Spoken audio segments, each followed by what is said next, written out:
बुम दुर्गाय नमो नमः। जय जगन्नाथ दर्शक बंधु आग को आसूची पवित्र चैत्र मास। चैत्र मासरे माँ बासंती दुर्गा पूजा करा जाए। साधारणतः वर्षक आमर 4टी नवरात्रि रही। दुईटी होउची गुप्त नवरात्रि जहाँ स्वतंत्र भाव में तंत्र साधक माने से ही नवरात्रि को पालन करथांती। ताहा होउची आषाढ़ नवरात्रि एवं माघ मासर नवरात्रि। तेबे जो दुईटी नवरात्रि को साधारणतः भक्त विशेष बहुल भाव में पालन करथांती ताहा हेउछि आश्विन नवरात्रि बा शारदीय नवरात्रि एवं चैत्र मासर नवरात्रि बा बासंती नवरात्रि बा चैत्र नवरात्रि बोली आमे ताहाकु कहिथाउ। तेबे आपण माने प्रश्न करथिले किपरि भाव में आमे चैत्र नवरात्रि को पालन करिबा। चलित वर्ष 2026 मसीह चैत्र नवरात्रि केबेठारु पालन कराजिबो एवं तार नियम विधि कौन रही, कलश स्थापनार शुभ दिन शुभ मुहूर्त कौन रही, कलश विसर्जन केबे आपण माने करिवे, केउ समय करिवे से संपर्क में आसंती वीडियो रे आलोचना करिबा। दर्शक बंधु चलित वर्ष 2026 मसीह चैत्र नवरात्रि बा बासंती नवरात्रि पालन कराजिबो चैत्र शुक्ल प्रतिपदारु। कारण चैत्र शुक्ल प्रतिपदारु चैत्र शुक्ल नवमी पर्यंत 9 दिन व्यापी माँ बासंती दुर्गांकर बासंती नवरात्रि बा चैत्र नवरात्रि पालन करा जाए। सेतिपई चलित वर्ष 2026 मसीह मार्च 19 तारिख गुरुवार दिन ठारू ही चैत्र नवरात्रि शुभारंभ कराजिबो।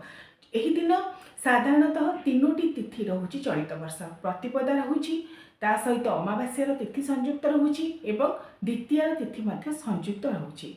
सकाळ 6:59 पर्यंत चैत्र अमावास्यार तिथि रहुची। चैत्र अमावास्या को आम मधु अमावास्या बोली कहिताउ। चैत्र मास होउची मधु मास, बसंत ऋतुर समय। एही समय मधु गणेशंकर पूजा मध्य करा जाए एवं चैत्र मास जेहेतु मधु मास बसंत ऋतुर समय सेतिपई माँ बासंती दुर्गांकर एही समय पूजा करा जाए। तेबे मार्च 19 तारिख गुरुवार दिन सकाळ 6:59 पर्यंत चैत्र अमावास्यार तिथि रहुची। ता परे प्रतिपदार तिथि आरंभ होउची एवं रात्र 2:28 परे द्वितीय तिथि आरंभ होउची। 3टी तिथि जेहेतु एही दिन पड़ुची गृह स्पर्श ग्रह पूजा मध्य एही दिन करा जाय थाए। साधारणतः जो माने पंडित रहिचंती ब्राह्मण रहिचंती मंदिर मानकरे गृह स्पर्श ग्रहादिर पूजा एही दिन करा जाय। तेबे आमे घरे चैत्र नवरात्रि केउ दिन आरंभ करिबा। कारण एही दिन सकाळे सूर्योदय बेलकु रहु नहीं प्रतिपदार तिथि 6:59 परे ही प्रतिपदार तिथि आरंभ होउची बा पाखापाखि सकाळ 7टा परे आपण माने कहि परिबे प्रतिपदार तिथि आरंभ होउची। तेबे दर्शक बंधु सकाळ 7टा परे प्रतिपदार तिथि आरंभ हेले मध्य जेहेतु यह नवरात्र साधारणतः रात्र समय रे एही दिन मानकरे पूजा करा जाय एवं नवरात्रि 9टी दिन रे एवं राति रे माँ नवदुर्गा को पूजा करा जाय। माँ देवी दुर्गांकर 9टी भिन्न भिन्न स्वरूप सेतिपई जहाँ पांचीरे उल्लेख करा जायछि स्पष्ट भाव में चैत्र नवरात्रि चैत्र शुक्ल प्रतिपदा दिन ही आरंभ करा।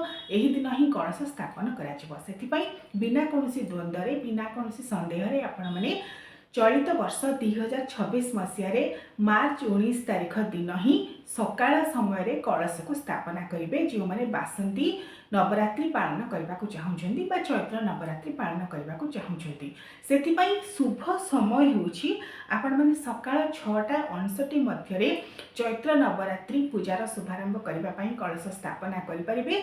नचे दिन 10:10 रु 12:34 मध्य कलश को स्थापना करें। यही दुईटी समय रहुछि महेंद्र बेला। एही दिन जेहेतु चलित वर्ष अमृत बेला जोग नाही, एही दुईटी महेंद्र बेला जोगरे ही आपण माने चैत्र नवरात्रि पूजार शुभारंभ करने कलश स्थापन करेंगे। एवं एही दिन मध्य एही चैत्र शुक्ल प्रतिपदा दिन कहा जाए सृष्टिर आरंभ दिवस, हिंदू नववर्ष तेलुगु नववर्ष बोली मध्य यहाँ कहा जाए अत्यंत शुभप्रद दिनटीए। तेणु आपण माने चैत्र नवरात्रि शुभारंभ एही दिन ही करेंगे। एही दिन सकाळे जो दुईटी समय मु कहली कलश को स्थापन करेंगे एवं कलश को केउ दिन विसर्जन करेंगे। कलश विसर्जन करेंगे मार्च 27 तारिख शुक्रवार दिन, जो दिन श्रीराम नवमी मध्य पड़ुछि। एही दिन 10:09 परे दशमी तिथि आरंभ हो जाउछि। पुनर्वसु नक्षत्र रहुछि। साधारणतः आमे दशमी तिथि रे घट विसर्जन करिथाउ, मात्र जेहेतु एही दिन नवमी युक्त दशमी तिथि रहुछि दिन 10:09 परे दशमी तिथि आरंभ हो जाउछि एवं दशमी तिथि अपराह्न काल रे बा प्रदोष काल रे साधारणतः ନବରାତ୍ରିର ଘଟକୁ ବିସର୍ଜନ କରାଯାଏ। ଯେଉଁ ବର୍ଷମାନଙ୍କରେ ନବମୀ ତିଥି ଏବଂ ଦଶମୀ ତିଥି ଭିନ୍ନ ଭିନ୍ନ ଭାବରେ ପଡ଼ିଥାଏ ସେହି ବର୍ଷମାନଙ୍କରେ ଆମେ ଦଶମୀ ତିଥିରେ ଘଟ ବିସର୍ଜନ କରୁ। ମାତ୍ର ଚଳିତ ବର୍ଷ ଯେଉଁମାନେ ଚୈତ୍ର ନବରାତ୍ରି ପାଳନ କରିବେ, ଯେହେତୁ ମାର୍ଚ୍ଚ 27 ତାରିଖ ଶୁକ୍ରବାର ଦିନ ନବମୀ ଯୁକ୍ତ ଦଶମୀ ତିଥି ରହୁଛି, ଏହି ଦିନ ସର୍ବତ୍ର ଶ୍ରୀରାମ ନବମୀ ମଧ୍ୟ ପାଳନ କରାଯିବ ଏବଂ ଦିନ 10ଟା 9 ପରେ ପରେ ଦଶମୀ ତିଥି ଆରମ୍ଭ ହୋଇଯାଉଛି ଏବଂ ଶୁଭ ସମୟ ମଧ୍ୟ ମହେନ୍ଦ୍ର ବେଳା ରହୁଛି ଅପରାହ୍ନ ସମୟକୁ। ଆପଣମାନେ ଏହି ଦିନ ଯେଉଁ ନବରାତ୍ରି କଳସ ସ୍ଥାପନ କରିଥିବେ ମାର୍ଚ୍ଚ 19 ତାରିଖ, ସେହି ନବରାତ୍ରି କଳସ ବା ଘଟକୁ ବିସର୍ଜନ କରିପାରିବେ ମାର୍ଚ୍ଚ 27 ତାରିଖ ଶୁକ୍ରବାର ଦିନ। ଏବଂ କଳସ ବିସର୍ଜନର ଶୁଭ ସମୟ ହେଉଛି ଅପରାହ୍ନ 3ଟା 45ରୁ ସନ୍ଧ୍ୟା 5ଟା 21 ମଧ୍ୟରେ। ସାଧାରଣତଃ ଶାରଦୀୟ ଦୁର୍ଗା ପୂଜା, ଆଶ୍ୱିନ ଦୁର୍ଗା ପୂଜା ସମୟରେ ମଧ୍ୟ ଆମେ ଅପରାହ୍ନ ସମୟରେ ପ୍ରଦୋଷ କାଳରେ ମା ଦେବୀ ଦୁର୍ଗାଙ୍କର ନବରାତ୍ରି କଳସକୁ ବିସର୍ଜନ କରିଥାଉ। ତେଣୁ ବିନା କୌଣସି ଦ୍ୱନ୍ଦ୍ୱରେ ଆପଣମାନେ ମାର୍ଚ୍ଚ 27 ତାରିଖ ଶୁକ୍ରବାର ଦିନ ଅପରାହ୍ନ 3ଟା 45ରୁ ସନ୍ଧ୍ୟା 5ଟା 21 ମଧ୍ୟରେ ନବରାତ୍ରିର କଳସ ବା ଘଟ ବିସର୍ଜନ କରିପାରିବେ।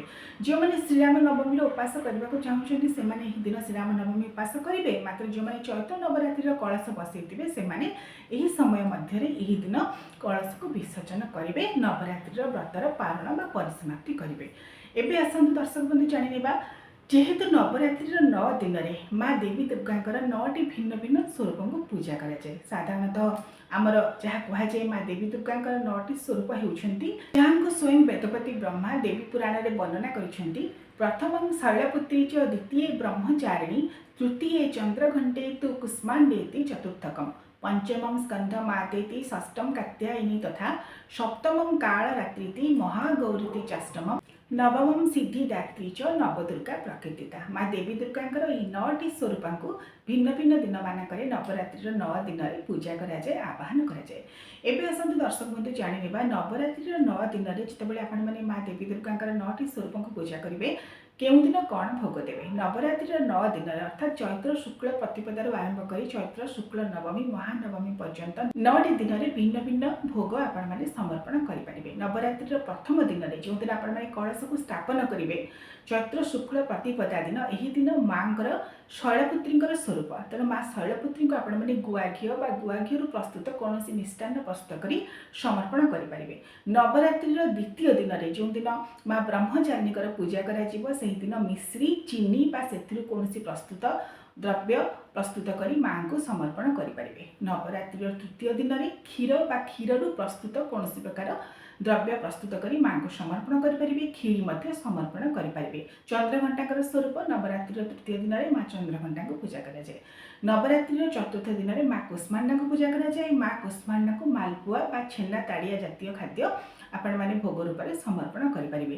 ନବରାତ୍ରିର ପଞ୍ଚମ ଦିନରେ ମା ସ୍କନ୍ଦମାତାଙ୍କୁ ଆବାହନ କରାଯାଏ। ତାଙ୍କୁ ପାଚିଲା କଦଳୀ, ରସାବଳୀ, ଯେପରିକି ଆପଣମାନେ କ୍ଷୀର, କଦଳୀ, ଚିନି, ଗୋଲମରିଚ ଗୁଣ୍ଡରେ ପ୍ରସ୍ତୁତ ଏସବୁ ଭୋଗ ପ୍ରସ୍ତୁତ କରି ମା ସ୍କନ୍ଦମାତାଙ୍କୁ ସମର୍ପଣ କରିପାରିବେ। ନବରାତ୍ରିର ଷଷ୍ଠ ଦିନ ମା କାତ୍ୟାୟନୀଙ୍କୁ ପୂଜା କରାଯାଏ। ମା କାତ୍ୟାୟନୀଙ୍କୁ ଶୁଦ୍ଧ ମହୁରେ ପ୍ରସ୍ତୁତ କୌଣସି ପ୍ରକାର ଭୋଗ ନୈବେଦ୍ୟ ପ୍ରସ୍ତୁତ କରି ଆପଣମାନେ ସମର୍ପଣ କରିପାରିବେ। ନବରାତ୍ରିର ସପ୍ତମ ଦିନରେ ମା କାଳୀଙ୍କର ମା କାଳରାତ୍ରିଙ୍କର ପୂଜା କରାଯାଏ। ମା କାଳରାତ୍ରିଙ୍କର ପ୍ରିୟ ଭୋଗ ହେଉଛି ଗୁଡ଼ ବା ଗୁଡ଼ରୁ ପ୍ରସ୍ତୁତ କୌଣସି ପ୍ରକାର ଖାଦ୍ୟଦ୍ରବ୍ୟ। ଏହି ଖାଦ୍ୟକୁ ପ୍ରସ୍ତୁତ କରି ମା କାଳରାତ୍ରିଙ୍କୁ ନବରାତ୍ରିର ସପ୍ତମ ଦିନରେ ସମର୍ପଣ କରିବେ। ଏବଂ ନବରାତ୍ରିର ଅଷ୍ଟମ ଦିନ ହେଉଛି ମା ମହାଗୌରୀଙ୍କର ପୂଜା। ନଡ଼ିଆ, ଯାହାକୁ ଆମେ ଶ୍ରୀଫଳ ବୋଲି କହୁଛେ, ନଡ଼ିଆ ବା ଶ୍ରୀଫଳରୁ ପ୍ରସ୍ତୁତ କୌଣସି ପ୍ରକାର ଦ୍ରବ୍ୟ ବା କୋରା ନଡ଼ିଆ ବା ନଡ଼ିଆ ପାତି ଆପଣମାନେ ବିଶେଷ ଭାବରେ ଏହି ଦିନ ସମର୍ପଣ କରିପାରିବେ। ଏବଂ ନବରାତ୍ରିର ଶେଷ ଦିନ ହେଉଛି ମା ସିଦ୍ଧିଦାତ୍ରୀଙ୍କର ପୂଜା। ସମସ୍ତ ପ୍ରକାର ସିଦ୍ଧି ପ୍ରଦାନ କରନ୍ତି, କାରଣ ଯେଉଁମାନେ ବ୍ରତଧାରୀ 9 ଦିନ ଧରି ବ୍ରତ ରଖିବା ପରେ ଯଦି ତାଙ୍କର ପୂଜା ସଫଳ ହୋଇଥାଏ, ମା ସିଦ୍ଧିଦାତ୍ରୀ ସମସ୍ତ ପ୍ରକାର ସିଦ୍ଧି ପ୍ରଦାନ କରନ୍ତି। ତେଣୁ ମା ସିଦ୍ଧିଦାତ୍ରୀଙ୍କୁ ନବରାତ୍ରିର ଶେଷ ଦିନ ବା ନବମ ଦିନରେ ଆପଣମାନେ ଧଳା ରାଶି ସହିତ ଗୁଆ ଘିଅରେ ପ୍ରସ୍ତୁତ ହୋଇଥିବା ଅନ୍ନ, ଖେଚୁଡ଼ି, ମିଷ୍ଟାନ୍ନ, ପିଠା, ମିଠା ଏସବୁକୁ ସମର୍ପଣ କରିପାରିବେ। ଇଏ ହେଉଛି ସାଧାରଣତଃ ସ୍ୱତନ୍ତ୍ର ଭାବରେ ପ୍ରସ୍ତୁତ ହୋଇଥିବା ଭୋଗ ନୈବେଦ୍ୟ, ଯାହା ନବରାତ୍ରିର 9 ଦିନରେ ମାଙ୍କର ଭିନ୍ନ ଭିନ୍ନ ସ୍ୱରୂପଙ୍କୁ ସମର୍ପଣ କରାଯାଏ। ତା ସହିତ ଆପଣମାନେ ଆପଣଙ୍କର ସୁବିଧା ଅନୁଯାୟୀ, ସାମର୍ଥ୍ୟ ଅନୁଯାୟୀ ବିବିଧ ପ୍ରକାର ଶୁଦ୍ଧ ଗୁଆ ଘିଅରେ ପ୍ରସ୍ତୁତ ଖାଦ୍ୟଦ୍ରବ୍ୟ ମାଙ୍କୁ ହିଁ ସମର୍ପଣ କରିବେ, କାରଣ ନିଷ୍ଠାର ସହିତ ନବରାତ୍ରି ବ୍ରତକୁ ପାଳନ କରାଯାଏ। ଏବଂ ନବରାତ୍ରି ସମୟରେ ସାଧାରଣତଃ ଆମିଷ ଜାତୀୟ ଦ୍ରବ୍ୟ, ଛତୁ, कोबी जातीय परिबा एवं गाजर मूला एसबू जातीय परिबा को ग्रहण कराए ना। साधारणतः सात्विक भाव में फलमूल बा साबुदाना प्रस्तुत कौन प्रकार खाद्य पणा पंचामृत यू सात्विक भाव में द्रव्य को ग्रहण करी आपण माने नवरात्रि को पालन करेंगे। जेहेतु यह साधारणतः उत्तर भारत परंपरा पटु आसूची से माने साधारणतः अन्न को ग्रहण करती नहीं।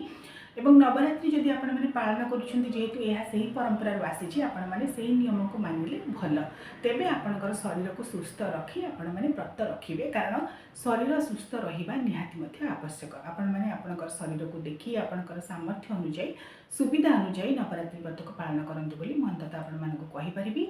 ता सहित नवरात्रि 9 दिन रे जेतेबेले मां दुर्गा को आवाहन करिवे, प्रथम दिन रे ओं शैलपुत्रे नमः, ओं ब्रह्मचारिणे नमः, ओं चंद्रघंटाय नमः, ओं कुष्मांडे नमः, ओं स्कंदमाताये नमः, ओं कालरात्रि नमः, ओं कालरात्रे नमः, ओं कालरात्रे देवी नमः बोली मते तांको उच्चारण करि परिबे। ओं महागौरी नमः, ओं सिद्धिदात्री नमः एपरि भाव में माँ बीज मंत्र को उच्चारण करेंगे।